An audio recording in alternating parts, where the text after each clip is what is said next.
ومن سيئات أعمالنا من يهده الله فلا مضل له ومن يضلل فلا هادي له. قال رب اشرح لي صدري ويسر لي أمري واحلل عقدة من لساني يفقهوا قولي أما بعد. InsyaAllah pada malam ni kita akan sambung kita punya pengajian, iaitu pada kuliah yang lepas kita telah pun selesai dalam bab niat dalam solat. Jadi insyaAllah pada hari ini kita akan sambung dalam bab takbiratul ihram. Kata Nabi SAW, ثم كان صلى الله عليه وسلم يستفتح الصلاة بقوله الله أكبر. Maksudnya Rasulullah sallallahu alaihi wasallam memulakan solatnya dengan mengucapkan Allahu Akbar. Ya, Nabi sallallahu alaihi wasallam selepas kita membicarakan sebelum ni, iaitu pada bulan 6 yang lepas, iaitu berkaitan dengan niat. Yang mana bila bercakap bab niat ni nanti insya-Allah kita akan huraikan, ya. Niat dalam semua amalan, ya. Tidak ada lafaz. Cuma keazaman, kita mengazamkan sesuatu di dalam hati, kemudian disertakan dengan sesuatu perbuatan amalan tersebut, maka berlakulah niat. Dan kalau dalam solat ni niat ni disertakan dengan takbiratul ihram, ya, iaitu dengan kita melafazkan Allahu Akbar. Kata musannif iaitu Albani, ya, hadis ini mengisyaratkan bahawa beliau Nabi SAW tak mengucapkan sepatah kata pun sebelum takbiratul ihram. Seperti yang biasa kita, orang-orang kita dak buat, ya, iaitu lafaz niat. Ya. Tidak seperti yang banyak diucapkan oleh orang-orang yang mengucapkan, sahaja berniat mendirikan solat kerana Allah Taala, ya, di mana kita menyebut pula nama solatnya, solat maghrib ke, solat isyak ke, berapa rakaat disebut juga, 3 rakaat ke, 4 rakaat ke, ya. Menghadap kiblat pula, ada pula yang sebut menghadap kiblat kerana Allah Taala, ya. Dan seterusnya, yang mana ma'ruf ataupun lafaz niat ini dikenali di kalangan ramai umat Islam. Maksudnya ramai orang Islam yang buat melafazkan niat sebelum menunaikan solat ataupun sebelum melakukan apa-apa ibadah-ibadah yang lain. Ya, memang makruf. Kalau di Malaysia ni menjadi majoriti. Dan diajarkan pula. Kita diajar daripada kecil lagi, daripada mula mengenal solat itu sendiri. Ya, daripada 7 tahun tu. Kalau lah ni pun di sekolah rendah tu jaqaf lah, siapa ustaz-ustaz kot ada yang ngajak jaqaf, depa tahulah, ya. Mula-mula ajak lafaz niat solat, usalli fardhu zuhri 4 rakaatin ma'muman lillahi ta'ala. Lepas tu ada pula bacaan dia, sahaja aku, itu bacaan tu dalam hati, itu diajak juga, bacaan dalam hati, sahaja aku solat fardhu zuhur 4 rakaat mengikut imam kerana Allah Ta'ala. Hafal. Murid-murid pun hafal. Kemudian solat subuh pula macam ni. Usalli fardhu subhi raka'ataini ma'muman lillahi ta'ala. Lepas tu adalah dia punya lafaz niat dia. Memang diajar. Daripada kecil, sampailah kepada peringkat sekolah menengah pun diajar benda yang sama. Kita tengok dalam kitab-kitab ataupun buku-buku fiqh yang berkaitan dengan solat pun tertulis benda-benda yang sama, iaitu berkaitan dengan lafaz niat sebelum menunaikan solat ataupun lafaz niat sebelum menunaikan ibadah-ibadah yang lain, puasa dan sebagainya, ya. Dan kata Albani, yang mana semua itu adalah perbuatan bid'ah. Tu dia bagi bid'ah tu. Albani dia keras, ya. Dia bagi bid'ah tu, ya. Dan para ulama sepakat bahawa hal itu tidak ada sandarannya daripada sunnah dan tidak ada satu pun khabar yang diriwayatkan sama ada daripada salah seorang sahabat. Kot-kotlah ada seorang sahabat yang riwayat kata Nabi pernah melafazkan niat, maka tak ada. Tak ada. Ya. Ataupun kut-kutlah ada salah seorang daripada tabi'in. Kut-kutlah. Ni kut-kut lah. Kut-kut ni maksudnya tak ada lah, kan? Kut-kutlah ada salah seorang daripada tabi'in yang melafazkan niat sebelum solat. Tak ada. Ha? Dan imam yang empat, ya, yang menganggap bahawa hal ini merupakan kebaikan. Maksudnya peringkat sahabat, peringkat tabi'in dan peringkat imam yang empat, walaupun nanti adalah satu pandangan daripada ulama Syafi'iyah. Ulama Syafi'iyah berkaitan dengan lafaz niat, bukan Imam Syafi'i, ya. Ulama Syafi'iyah. Imam Syafi'i tak pernah sebut pasal lafaz niat. Ulama Syafi'iyah sebahagiannya ada menyebut tentang lafaz niat. Ya. Maka kita cari dan kita cari dan kita cari tentang adanya ataupun tidak,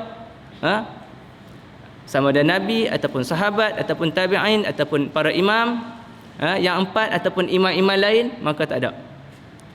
Lepas tu orang kata pula kita, hang dah mengaji hadis habis semua dah kah? Orang akan kata, ya, mana siapa berani kata tak ada? Kan? Bagi bukti kata tak ada.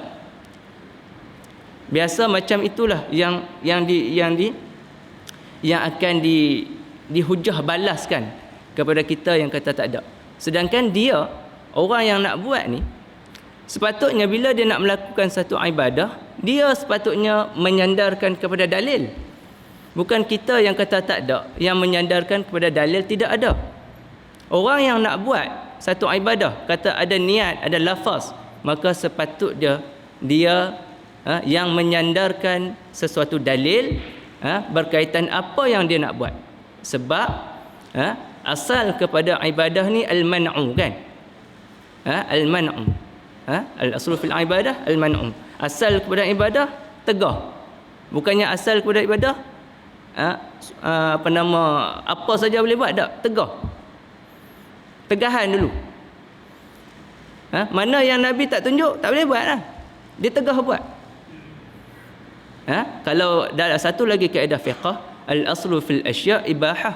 Asal pada semua benda, semua benda adalah harus, kecuali ada dalil, ya, yang mengharamkannya, kan?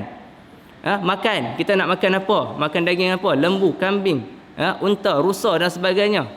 Ibahah, harus, kecuali ada dalil yang mengharamkannya. Hurrimat alaikumul maitata waddama wa lahmul khinzir. Kan? Contohnya surah Al-Maidah tu, kan? Diharamkan kepada kamu makan darah, hurrimat alaikumul maitah, makan bangkai, darah, walahmal khinzir, dan juga diharamkan makan daging babi. Maka ada pengharaman terhadap makan daging babi. Tu pun beza jugalah, sama ada haram makan dengan haram sentuh. Tu dibahaskan bab lain pula. Adakah haram makan sama dengan haram sentuh? Kalau kita kata haram makan sama dengan haram sentuh, maka harimau tu kita haram makan.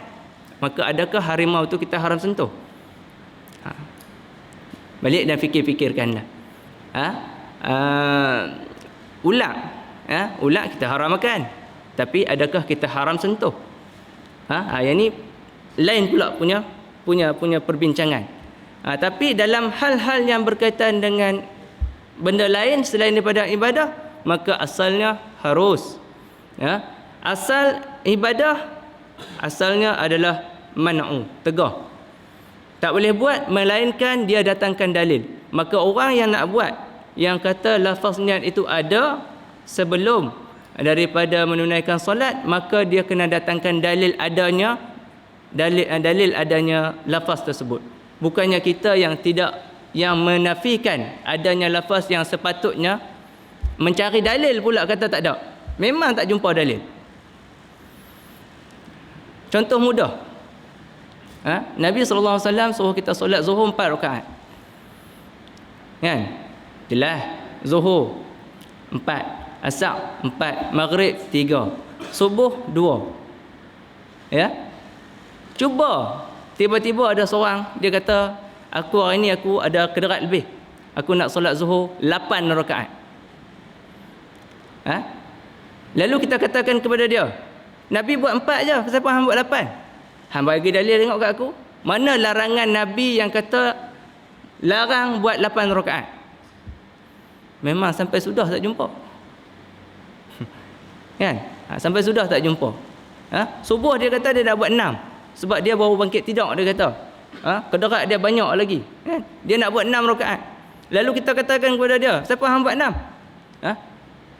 Aku ada kederat lebih. Cuba bagi bukti, kata. Dia bagi tahu pula kita. Cuba bagi bukti mengatakan bahawa ada larangan menunaikan solat subuh 6 rakaat. Memang tak jumpa. Maka perlu kita fahami bahawa dalam ibadah ni asalnya adalah tegahan, melainkan ada dalil yang suruh buat baru kita buat.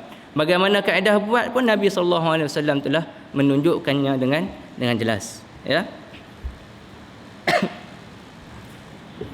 Ar-Rafi'i mengatakan dalam Syarhul Wajiz, majoriti ulama Syafi'iyah mengatakan maksud Asy-Syafi'i bukan menjadikan pengucapan niat dengan lisan sebagai sesuatu yang dipegang, melainkan yang beliau maksudkan adalah takbiratul ihram, kerana salat sudah berlangsung jika mengucapkan takbiratul ihram. Demikian pula haji, seseorang dianggap telah melakukan ihram walaupun tanpa melafazkan niat. Ya. Jadi sebenarnya orang salah faham. Salah faham perkataan Al-Imam Asy-Syafi'i, ya, dengan mengatakan adanya lafaz niat, sedangkan Al-Imam Syafi'i tak pernah sebut pun tentang lafaz niat sebelum menunaikan solat. Ya. Dalam Al-Majmu', Al-Majmu' ni kitab Syarhul Muhadzab karya Al-Imam An-Nawawi. Ya, Al-Imam An-Nawawi dia tulis kitab ni sampai dia meninggal tak habis. Ya, tak selesai. Ya, dia syarahkan kitab ni daripada kitab Al-Muhadzab ni, ya. Dia tulis sampai dia meninggal tak selesai. Ya, daripada beberapa ratus muka surat jadi 9 jilid lebih kurang kot. Lepas tu disambung pula oleh Taqiyuddin As-Subki, pun tak selesai, meninggal. Lepas tu kitab ni disimpan lama dalam perpustakaan, sehinggalah beberapa ratus tahun dikeluarkan. Dikeluarkan dan barulah kita mendapat manfaat daripada kitab Al-Majmu', Syarhul Muhadzab ni, ya.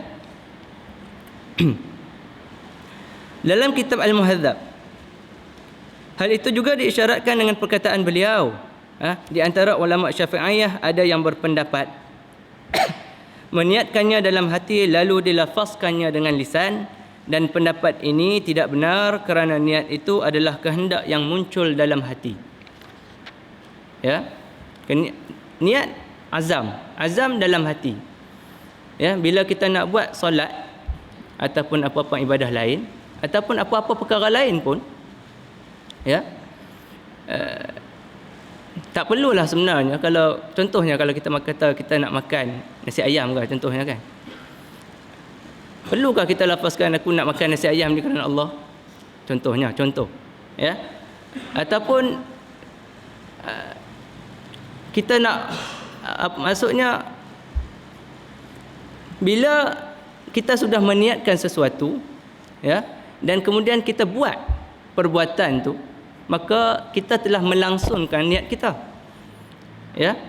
Sama juga dalam mana-mana ibadah, dan bagi ibadah solat ni bila kita niat nak menunaikan solat, contohnya kita kata kita nak niat solat maghrib berjemaah, maka kita bila kita duduk di belakang imam tu, maka sebenarnya kita angkat takbir selepas takbir imam, kita telah pun meniatkan bahawa kita hendak bermakmum, menjadi makmum kepada imam tersebut. Ya, tak ada orang yang dia saja-saja mai duduk belakang imam, ya, duduk depan sekali pula, tiba-tiba dia niat dia nak sembahyang sendiri. Ya, kalau kita fikir secara logik pun mesti dia mai dia nak solat dia mai ke masjid, dia nak solat berjemaah. Lalu dia duduk belakang imam. Nak solat apa? Waktu ni waktu maghrib, mesti nak solat maghrib. Wallahu alam, boleh jadi. Takkanlah dia nak solat asar dalam waktu maghrib. Maka bila dia mengangkat takbir Allahu Akbar, maka sudah langsunglah telah berlangsunglah apa yang diniatkan ataupun apa yang diazam. Azam dalam hati. Ya. Sebab tu dalam Islam kita ni, tuan-tuan dan puan-puan yang dirahmati Allah, niat untuk buat baik, niat saja sudah dapat satu ganjaran pahala. Ya, niat untuk buat baik dengan keazaman yang betul lah, bukan saja-saja, bukan main-main. Keazaman yang betul kita nak buat, tapi kita tak mampu buat, maka di situ sudah ada satu ganjaran pahala. Niat untuk buat satu perkara yang durhaka kepada Allah, maksiat dan sebagainya, niat tapi tak buat, maka tidak ada apa-apa, tidak ada dosa. Ya, maksudnya keazaman itu telah menjadi suatu yang Allah kira, tak perlu dilafazkan. Keazaman kita nak buat baik kan, Allah dah kira satu. Jadi apa gunanya lafaz lagi kalau azam pun sudah Allah kira? Kalau kita fikir logik lagi, apa perlunya lafaz lagi sekiranya Allah dah sebut dalam satu hadis, bila kita azam nak buat baik, maka malaikat tulis satu pahala. Maka bila azam untuk buat baik, sudah dikira satu pahala, maka apa perlu kita melafazkan lagi? Sedangkan lafaz ini pun tak pernah disebut oleh Nabi sallallahu alaihi wasallam. Ya.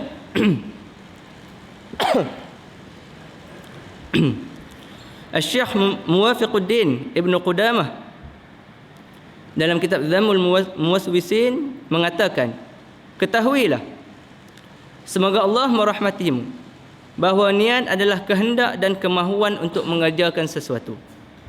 Tempatnya dalam hati dan tidak berkaitan dengan pengucapan secara lisan, dan tidak disebutkan dari Nabi sallallahu alaihi wasallam maupun para sahabat tentang adanya lafaz niat. Bentuk peribadahan yang diada-adakan ketika memulai bersuci dan solat ini pada dasarnya bukan suatu ibadah. Ini kata Ibn Qudamah.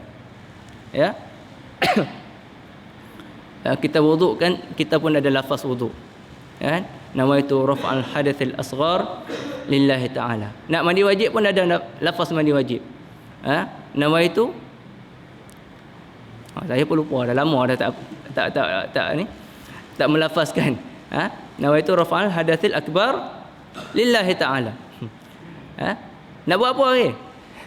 Semua ada lafaz niat. Paling kacau melafazkan niat solat jamak qasar. Itu paling kacau. Hal lain tak apa lagi. Nawaitu tayammum, nak bertayamum. Nawaitu tayammum li istibahatis salah lillahi ta'ala. Apa ya tuan-tuan? Sebab saya dulu ajak kat budak-budak macam tu. Apa lagi? Semua ada lafaz. Dan semua bila saya ajak pada pelajar, dia pun boleh. Okey, tayamum lepas, wuduk lepas, solat lepas. Tapi solat jamak qasar problem. Problem. Usalli fardhu zuhri raka'ataini qasran. Dia pun duk ingat usalli fardhu zuhri raka'ataini qasran. Majmu'an ilaihi al-asri ma'muman lillahi ta'ala. Ustaz, tak ada yang pendek sikit kah? Tanya balik saya, Ustaz, tak ada yang pendek lagi? Kita waktu tu kita pun ikut buku, jadi tak ada. Hak ni yang ada. Tak hafal, tak boleh hafal. Ya, menyusahkan tuan-tuan. Menyusahkan. Sepatutnya solat jamak qasar tu menjadi perkara yang mudah dilakukan. Allah dah mudahkan jadi dua. Zuhur, asar dengan isyak dimudahkan daripada 4 jadi 2. Kita pergi susahkan bab mula-mula sekali nak masuk solat. Jadi susah habis semua. Sampai orang tak mau buat solat jamak qasar sebab rasa susah nak melafazkan niat. Di mana mudahnya Islam. Itu persoalan dia. Di mana indahnya Islam. Bila masuk bab pertama sekali, orang dah rasa susah. Iaitu bab niat. Kita duk kata Islam ni mudah, Islam ni cantik, Islam ni kan. Tapi bila masuk, orang mu'alaf kan masuk Islam, kalau hang nak solat, hang kena hafal ini dulu. Lafaz niat dah. Merangkak dah hafal. Mula-mula nak masuk solat, dah rasa susah nak solat. Tu tak kira ibadah lain. Hang nak mandi wajib, hang tak pernah mandi wajib. Hang dulu kapiah. Hang nak mandi wajib. Ini lafaz solat, lafaz mandi wajib. Tu dia. Hang nak apa? Wudu. Ini lafaz wudu. Masuk-masuk saja lafaz, duk hafal lafaz niat saja sampai pening kepala. Tak buat ibadah lagi. Maka di mana kemudahan dan keindahan Islam yang selalu kita war-warkan. Ya. Kita dok kata inna ad-dina yusrun wala yushaddad dina ahadun illa ghulibah. Sesungguhnya agama tu mudah, seorang tu takkan rasa susah melainkan dia sendiri yang buat jadi susah. Tapi dalam praktikalnya kita yang menyusahkan dalam bab yang paling asas, iaitu bab niat. Ya.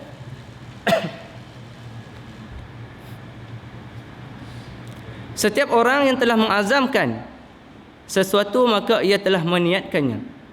Demikian pula setiap orang yang telah berkehendak melakukan sesuatu, maka dia telah dianggap meniatkannya. Dan tidak mungkin terbayangkan sebuah kehendak akan terlepas daripada niat pelaku. Dah niat nak solat, duduk belakang imam. Duduk belakang imam, angkat takbir. Tiba-tiba kod niat dia berubah, aku nak main bola. Adakah lagu tu? Tak ada. Dia mesti angkat takbir nak solat. Sepak baru main bola. Sepak bola baru main bola. Tak terbayang kita. Orang yang dah berdiri belakang imam, dah dia ambil semayang apa semua, menghadap ke arah kiblat, kan? Ikut belakang imam pula, tiba-tiba niat dia kata, aku nak main bola. Azam kata nak main bola. Tak terbayang. Mesti niat dia nak solat. Maka niat tersebut sebenarnya sudah diterima oleh Allah. Ya.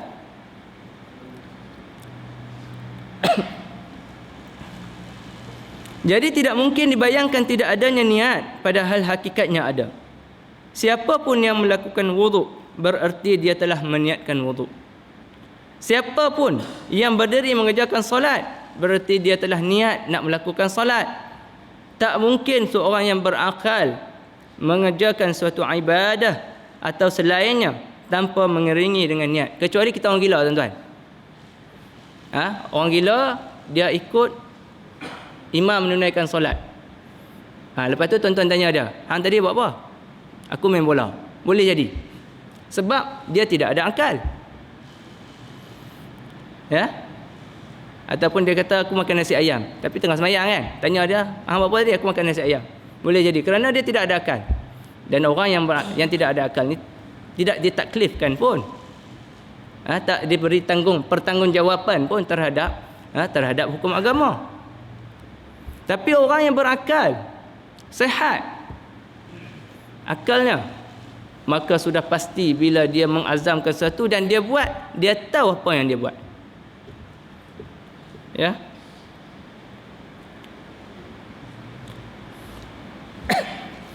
Maka itu berarti niat adalah sesuatu yang senantiasa beriringan dengan perbuatan yang dikehendaki oleh manusia dan tak perlu bersusah payah ataupun mengadakannya lagi. Ya. Saya selalu sebut kalau saya cerita pasal bab niat ni, ya. Contoh kita melafazkan usolli fardhu zuhri 4 rakaatin makmuman lillahi taala. Lepas tu kita baca kan. Kita hafal itu, dia ada dia punya dalam bahasa Melayu dia. Sahaja aku solat fardhu zuhur 4 rakaat ikut imam kerana Allah Taala. Saya tanya tuan-tuan dan puan-puan, ya. Bila kita lafaz dan kita sebut dalam hati itu niatkah kita meniatkankah ataupun kita baca apa yang kita lafaz tadi?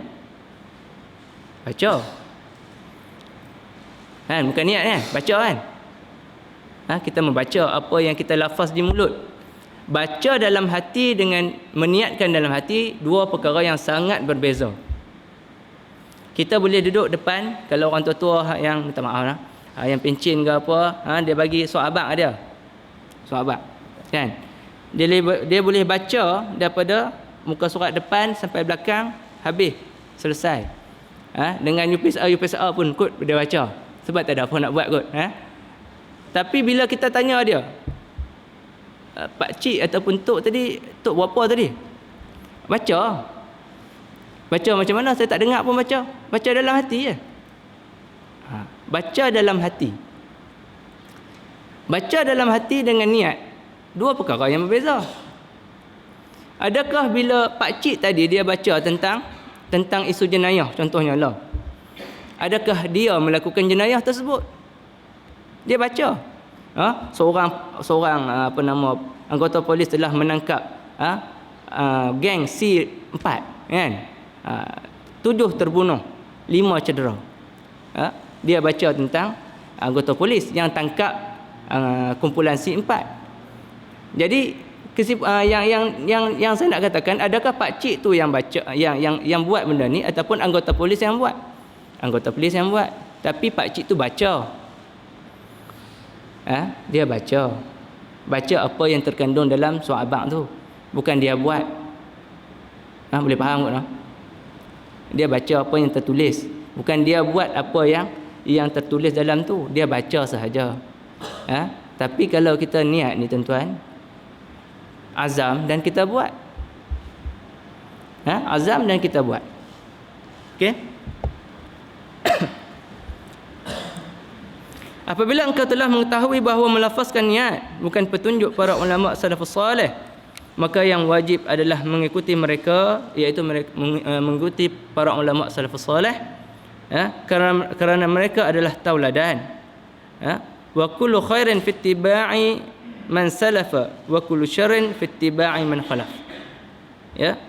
Setiap sesuatu yang baik adalah dengan mengikuti orang-orang yang terdahulu, golongan salaf. Dan benda-benda yang buruk ni biasanya datang daripada orang-orang yang terkemudian, orang yang khalaf. Nak ikut 3 zaman tu. 3 zaman yang disebutkan oleh Nabi sallallahu alaihi wasallam sebagai zaman yang terbaik. Sahabat, tabi'in, atba'ut tabi'in. 3 zaman tu. Yang datang kemudian bukan kata tak bagus, Imam Nawawi bagus juga. Ibn Hajar Al-Asqalani pun bagus. Tapi banyak dah bila sampai ke belakang ni benda-benda yang bercanggah dengan perbuatan Nabi sallallahu alaihi wasallam. Dan tidak perlu memperhatikan ulama-ulama yang terkemudian ni yang menganggapkan sebagai sesuatu benda yang baik, iaitu al-istihsan. Kerana istihsan seperti ini dalam perkara ibadah tidak lain adalah pengadaan syariat baru dalam agama yang tidak diizinkan oleh Allah. Bila kita kata kenapa hang lafazkan niat? Sebab tujuan baik. Sebab apa baik? Sebab kita nak, bila kita lafaz niat, bila biasa disebutkan bila kita lafaz niat, kita akan hati kita lebih tetap. Wallahu alam. Wallahu alam, sama ada benda tu betul tak betul kena tanya orang yang buat. Tapi saya dah lama tidak melafazkan niat, saya rasa tetap juga hati kita. Kalau kita nak khusyuk tu, dia akan datang juga khusyuk. Tak perlu kita melafazkan niat. Kalau kita solat maghrib, kita akan terus solat maghrib, tanpa kita melafazkan niat.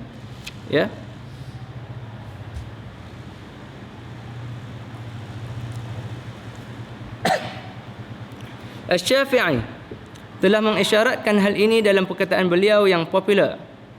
Barang siapa yang mengadakan al-istihsan dalam agama, maka ia telah membuat syariat baru. Dan Nabi SAW telah bersabda, "Man ahdatha fi amrina hadha ma laysa minhu fahuwa radd." Barang siapa yang mengada-gadakan dalam perkara kami, iaitu dalam urusan agama, sesuatu yang bukan berasal daripada kami, maka yang dikatakan itu adalah tertolak. Mungkin orang kata Niat ni, lafaz niat ni kita baca sebelum sebelum daripada menunaikan solat. Jadi apa masalahnya Ustaz? Ya. Apa masalahnya Ustaz? Sebahagian yang lain akan kata, kami baca ni untuk diri kami nak menguatkan menguatkan kami punya azam kami ataupun niat kami. Ada masalah ke Ustaz? Saya katakan bahawa memang ada masalah. Sebab kita buat benda yang tak pernah Nabi buat. Itulah masalahnya. Kalau kita buat benda yang Nabi buat, tak ada masalah. Masalahnya sekarang ni ialah kita buat benda yang tak pernah Nabi buat. Di situ ada masalah. Dan sebahagian daripada benda-benda yang kita katakan baik dalam agama yang dibuat oleh masyarakat ni, asalnya memang dia nak buat untuk diri dia sendiri. Tok guru contohnya, dia nak baca subhanallah, alhamdulillah, wala ilaha illallah, wallahu akbar. Kalau dia disunnahkan 33 ataupun 33 34. Tapi dia nak buat lebih, tak ada masalah sebenarnya. Tapi bila dia buat lebih, dia cerita ke orang, aku buat macam ni, aku dapat sekian, rezeki aku bertambah, tanah aku banyak, aku dapat tunai haji dengan mudah. Jadi murid dia juga, oleh sebab nak dapatkan fadilat ataupun kelebihan yang tok guru buat, maka buat yang sama macam tok guru dia buat. Jadi yang 33 jadi 1000. Ni 1000, ni 1000, ni 1000. Fadilat dia ni sekian, ni sekian. Wallahu alam. Boleh jadi tok guru dia buat tu, dia buat untuk diri dia dan memang dapat. Tapi itu tidaklah bermakna bahawa dia boleh menjadikan alasan perkara tu sebab jumlah-jumlah yang dia baca tu, yang ni 1000, ni 1000, ni 1000, sebab ini yang dapat, tak boleh. Untuk diri dia silakan nak baca 1 juta tak apa. Tapi bila dia kata okey, saya buat macam ni, saya dapat sekian, maka anak murid pun pakat-pakat dia ramai-ramai buat majlis pula, baca 1000, ni 1000. Maka di situ datangnya masalah. Dan bila sampai, dan benda tu dia jadi turun temurun, sehingga kan orang yang ambil daripada guru ni dapat ijazah pula. Okey, kalau daripada guru ni baca dia subhanallah 1000 kali, alhamdulillah 1000 kali, Allahu akbar 1000 kali. Lepas tu kita pergi mengaji pula kat guru lain. Guru lain 500. Ini fadilat dia. Kan? Ni. Hampa dapat lembu banyak nanti, hampa dapat kereta Ferrari macam saya dapat. Macam tu. Belajar kat guru lain pula. Dapat rumah banglo. Pening kepada anak murid. Maka asal baik, tapi bila dilakukan sehingga benda tu dianggap satu ibadah, benda yang tak pernah Nabi buat, maka di sini datangnya bid'ah. Sampai kita kata ini orang yang belajar daripada guru ni kena buat macam ni. Maka di sini datangnya bid'ah. Kita tak kata perbuatan tu secara total tak baik, tapi bila dibuat secara berterusan, kemudian datangkan pula fadilat, memang saya tengok banyak sekarang ni.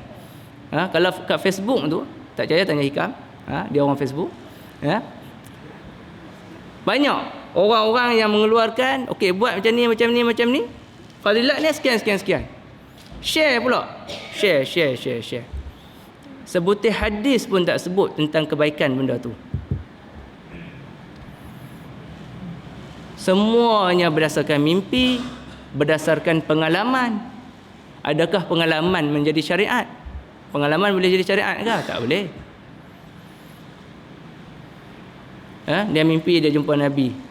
Siapa dia mimpi jumpa Nabi sebab sebelum tidur dia baca hani 1000 kali, hani 2000 kali, hani. Jadi anak murid dia pakat-pakat baca. Tak jumpa pun Ustaz. Hang punya hati belum betul-betul ikhlas lagi. Hang kena buat lagi. Jadi benda benda yang asalnya baik,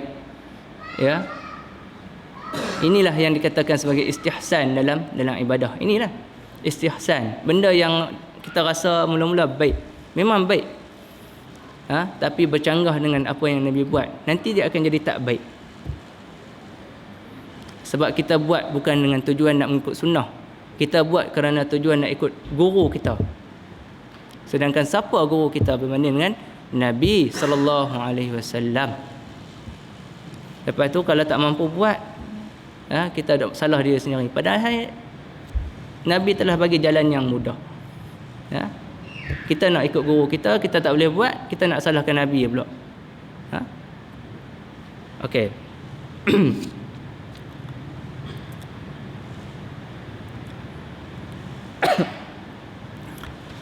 Hadis-hadis yang menyebutkan larangan mengadakan perbuatan bid'ah dalam agama Islam sangat banyak.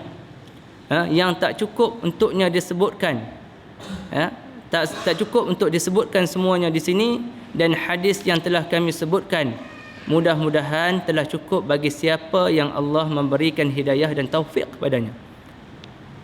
Ya. Okey. Itu berkaitan dengan niat. Berkaitan dengan takbiratul ihram. Ada beberapa hadis yang Nabi sebut, melalui pelbagai jalan. Dalam kitab ni diberikan 4 ataupun 5 jalan, 4 jalan periwayatan tentang adanya takbiratul ihram di dalam solat. Yang pertamanya hadis yang diriwayatkan oleh Aisyah. Kata Aisyah, kana Rasulullah sallallahu alaihi wasallam yastaftihu as-salata bit-takbir wal qira'ata bi alhamdulillahi rabbil alamin. Wa kana idza raka'a lam yushkhis ra'sahu wa lam yusawwibhu walakin baina dhalik. Wa kana idza rafa'a min ar-ruku'i lam yasjud hatta yastawiya qa'iman. Wa kana idza rafa'a ra'sahu min as-sajdati lam yasjud hatta yastawiya jalisan. وكان يقول في كل ركعتين التحية وكان يفرش رجله اليسرى وينصب رجله اليمنى وكان ينهى عن عقبة وفي رواية عقب الشيطان وينهى أن يفترش الرجل ذراعيه افتراش السبع وكان يختم الصلاة بالتسليم. Ya, panjang hadis ni. Kata Aisyah, Adapun Rasulullah sallallahu alaihi wasallam memulakan solatnya ataupun membuka solatnya dengan takbir, iaitu takbiratul ihram. Dan membaca lepas takbir Nabi baca alhamdulillahi rabbil alamin, iaitu surah Al-Fatihah. Ya. Lepas tu orang tanya pula, ustaz mana doa istiftah atau iftitah? Doa iftitah memang ada, itu sunat. Memang ada hadis yang berkaitan dengan doa iftitah, ya. Wakana, dan ketika rukuk beliau tidak mendongakkan kepalanya dan juga tidak terlalu merendahkannya. Nabi sallallahu alaihi wasallam rukuk dalam keadaan yang lurus belakang dia sama parah dengan kepala dia. Jadi kepala dia tak mendongak macam tu ataupun tak terlalu menunduk. Tak terlalu mendongak dan tak terlalu menunduk. Jadi dia punya parah dia, level dia sama. Belakang dia zahar dia, belakang dia dengan kepala dia sama. Sama, ya.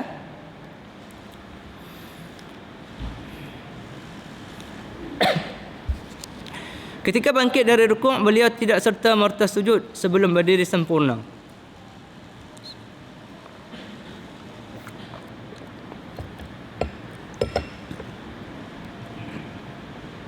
Ketika beliau bangun dari sujud yang pertama, beliau tidak langsung sujud yang kedua sebelum duduk yang sempurna.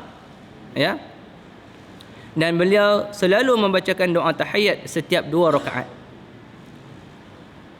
Ketika duduk tahiyat, beliau duduk di atas kaki kirinya dengan menegakkan kaki kanannya. Duduk atas kaki kiri, tegak, menegakkan kaki kanan, mansub. Memansubkan kaki kanan. Bukan macam ni. Tak kaki macam tu, mansub. Menegakkan sambil kita punya jari ini dikepakkan setakat yang termampu lah. Ya, dikepakkan setakat yang termampu. Ketika duduk iftirash, Dan beliau melarang duduk seperti duduknya syaitan, iaitu duduk di atas tumit kaki, dan melarang duduk iftirash dengan meletakkan kedua lengan seperti binatang buas, dan beliau mengakhiri solatnya dengan salam. Hadis ini diriwayatkan oleh Imam Muslim, Abu Awanah, Abu Daud dan lain-lain. Ini hadis yang pertama. Dan dalam hadis ini menyatakan adanya takbiratul ihram di dalam solat. Hadis yang kedua,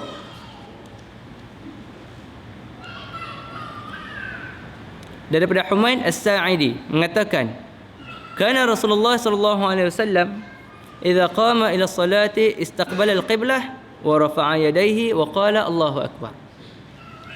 Adapun Nabi sallallahu alaihi wasallam bila dia nak mendirikan solat, maka dia akan menghadap ke arah kiblat dan dia akan kata Allahu akbar.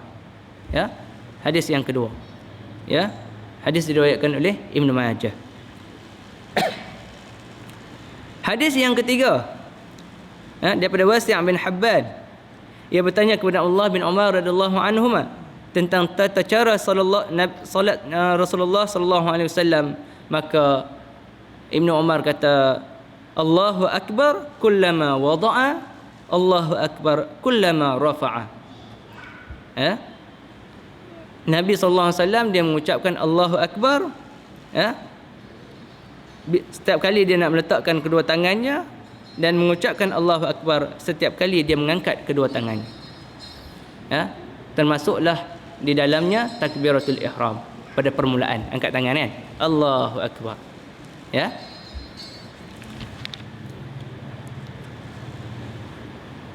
Dan hadis yang keempat, ya, daripada Ali radhiyallahu anhu, anna Nabiy sallallahu alaihi wasallam kana idza qama ila as-salati qala Allahu akbar wajjahtu wajhi lilladzi fatara as-samawati wal ard, sampai habis. Ya.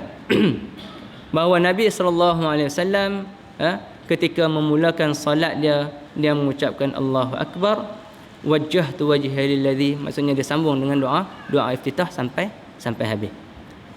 Ya. Jadi banyak sebenarnya hadis, ya, yang menunjukkan, dan ada hadis-hadis lain, hadis yang tentang solat sahabat yang keliru pun ada, tentang Nabi sallallahu alaihi wasallam suruh bertakbir dulu, dan banyak sebenarnya hadis-hadis yang menunjukkan bahawa takbir ni merupakan satu perbuatan sunnah yang Nabi tunjuk kepada kita, suruh kita buat, ya, dan menjadi rukun sebenarnya, yang menjadi rukun dalam solat.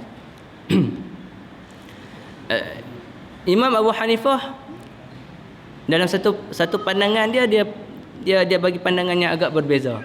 Dia kata boleh sahaja seseorang tu dia nak mengucapkan selain daripada Allahu akbar, ya, asalkan menyebut nama Allah.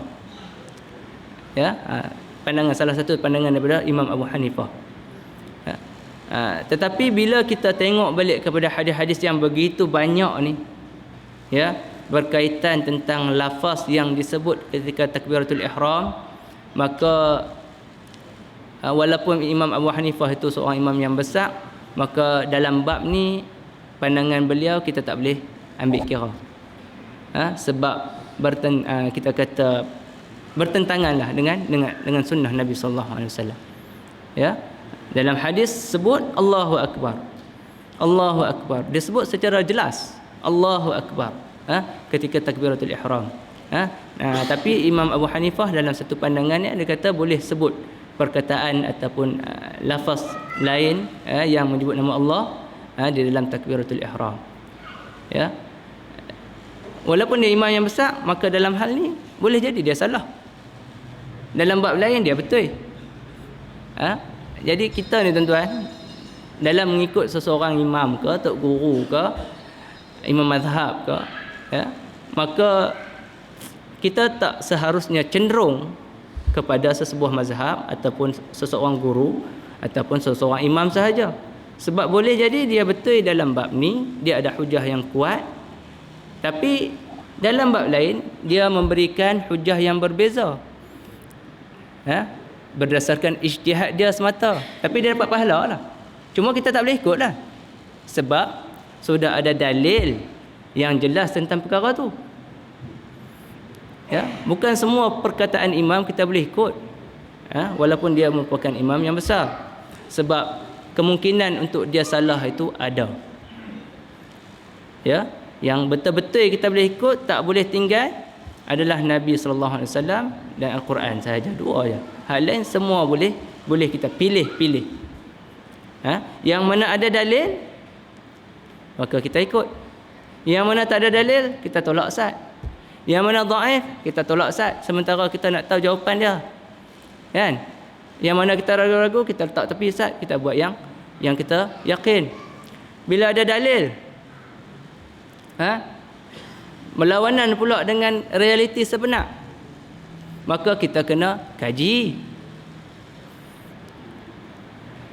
Kena kaji. Isu kenaikan harga minyak contohnya, memang ada dalil hadis Nabi tentang berlakunya kenaikan harga barang di Madinah, memang ada. Tapi kena tengok konteks lah. Konteks waktu Nabi itu berlaku macam mana, zaman lah berlakunya macam mana. Nabi zaman dia berlaku kenaikan harga barang dengan nabi-nabi sekali, rasa dia punya orang kata rasa kenaikan tu. Zaman lah naik harga barang, yang rasa tuan-tuan jawab sendiri ya. Konteks kena tengok lah. Tak boleh semua dalil kita pukul rata aja, tak boleh juga. Ya betul ada dalil-dalil yang umum, tapi ada yang konteksnya kita kena tengok. Sebab sebahagian orang dia mempergunakan dalil-dalil untuk kepentingan peribadi dia. Ya. Jadi kita kena hati-hati, ya, kena hati-hati.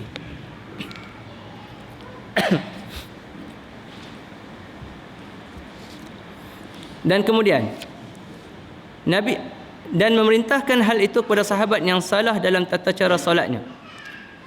Ya, sebagaimana yang telah dikemukakan dalam hadis yang awal, ya.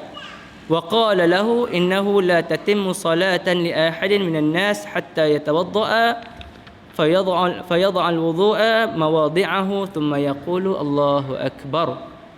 Ini dalam hadis yang sebenarnya telah disebutkan awal dulu, tentang seorang sahabat Nabi yang dia masuk masjid. Nabi dah ada dalam masjid tu, dia masuk, dia bagi salam kat Nabi, lepas tu dia solat. Lepas tu bila solat dia jumpa Nabi sekali lagi, dia bagi salam lagi. Nabi kata waalaikumsalam. Lepas tu Nabi kata hampir ulang sembahyang. Fa innaka lam tusalli. Sesungguhnya engkau tak solat. Sahabat tu pergi sembahyang balik. Kemudian lepas sembahyang jumpa Nabi, dia bagi salam lagi. Dia rajin bagi salam. 3 kali dia bagi salam, dan Nabi sallallahu alaihi wasallam minta dia mengulangi solat dia sampai kali keempat, baru dia minta Nabi sallallahu alaihi wasallam mengajarkan kepada dia tata cara solat yang benar. Dan Nabi ajak, hadis ni panjang, Nabi ajak kaedah menunaikan solat yang sebenar. Ya. Juga disebutkan dalam hadis ni berkaitan tentang lafaz takbiratul ihram, iaitu Allahu akbar. Tak ada lafaz lain. Ya, tidak ada lafaz yang lain. Lafaz ini termasuk bahagian daripada hadis sahabah yang telah salah dalam solatnya, yang diriwayatkan dari hadis Rifa'ah bin Rafi', ya, anna rajulan dakhala al-masjid fa shalla fa akhaffa salatahu thumma insarafa fa sallama 'ala an-nabi sallallahu alaihi wasallam fa qala lahu wa 'alaika assalam farji' fa salli fa innaka lam tusalli hatta fa'ala dhalika thalath marratin fa qala ar-rajulu walladhi ba'athaka bil haqq ma ahsana ghairi hadha fa'allimni. Faqala Nabi sallallahu alaihi wasallam, sampai habis Nabi sallallahu alaihi wasallam ajarkan kepada sahabat itu tata cara menunaikan solat. Dalam hadis ni tuan-tuan, selain daripada Nabi sallallahu alaihi wasallam dia ajak tentang tata cara solat. Kalau tuan-tuan perasan, dia ada benda lain yang kita boleh ambil, iaitu bila kita boleh mengucapkan salam kepada orang yang sama secara berulang-ulang kali, sebagaimana yang dilakukan oleh sahabat ni. Padahal dia dalam masjid dah ucap salam dah kali pertama, kan? Lepas tu dia pergi jumpa Nabi, ucap lagi Assalamualaikum ya Rasulullah, kan? Lepas tu Nabi suruh pergi semayang, jumpa lagi, ucap salam lagi, dan Nabi SAW tak tegar perbuatan sahabat tadi mengucapkan salam beberapa kali. Selain daripada solat, Nabi SAW mengajarkan tentang solat, ada intipati lain yang kita boleh ambil. Maksudnya kita boleh mengucapkan salam kepada seseorang tu seberapa banyak yang kita nak. Dan kalaulah kata Nabi SAW benda ni tak boleh, maka Nabi akan tegur sahabat ni. Tapi Nabi membiarkannya. Jadi maksudnya boleh. Dalam kitab Riyadhus Shalihin pun ada sebutkan tentang bab salam ni, iaitu berkaitan dengan hadis ini. Okey. Wallahu a'lam bissawab. Sekadar ini dulu kita punya perbincangan kita. Mudah-mudahan kita mendapat manfaat daripada apa yang kita bincangkan. Assalamualaikum warahmatullahi wabarakatuh.